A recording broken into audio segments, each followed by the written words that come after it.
Le congrès de 2002 redéfinit les liens entre les écoles et les communautés chrétiennes. Il actualise des ouvrages de référence comme Mission de l'école chrétienne ou Bonne nouvelle à l'école.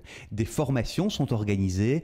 Dans le fondamental, plus de 600 écoles suivent des formations sur le sens de l'école chrétienne. Pourquoi dans l'école primaire et dans l'école fondamentale? Parce que, avec le public pluraliste et surtout les personnels pluralistes. Il faut bien voir qu'un instituteur, c'est quelqu'un qui, dans la plupart des cas, donne toujours le cours de religion en même temps que le cours de mathématiques ou de français.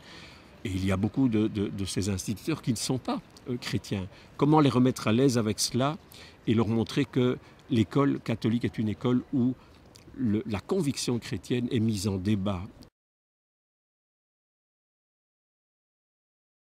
L'enseignement catholique se réorganise pour gérer certaines matières de manière commune et pour assurer sa représentativité. La professionnalisation des pouvoirs organisateurs est également au cœur de la réflexion.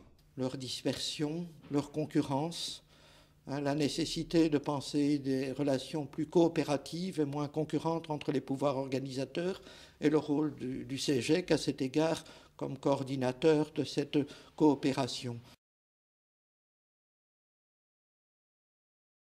Le congrès de 2002 donne naissance à toute une série d'événements. Université d'été, journée d'études ou midi rencontres, autant d'occasions pour permettre aux membres de l'enseignement catholique de davantage se rencontrer et de partager une culture commune. Le congrès construit et renforce des dispositifs de solidarité, des mécanismes de planification de l'offre au secondaire, une gestion commune des reliquats de subventionnement au fondamental, sans oublier le pourcentage de solidarité et la répartition des 10% des 10%. Enfin, les politiques nouvelles d'encadrement différencié sont encouragées. C'était dans l'air du temps, ça avait déjà été inclus dans les accords de Saint-Boniface depuis 2001. Nous avons consenti le congrès a été un moment de consentement à cette idée du traitement différencié.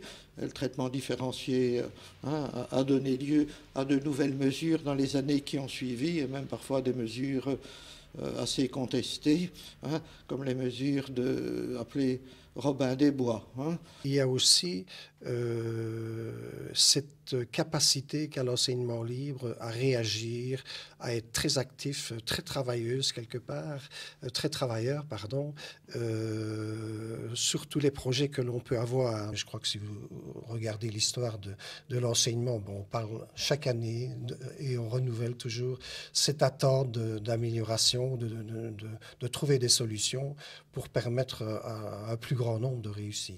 Le congrès permet enfin le développement des sociétés patrimoniales d'administration des bâtiments de l'enseignement catholique.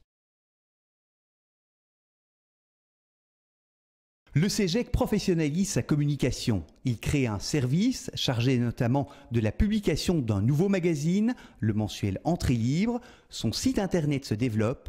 Il opte enfin pour un nouveau logo.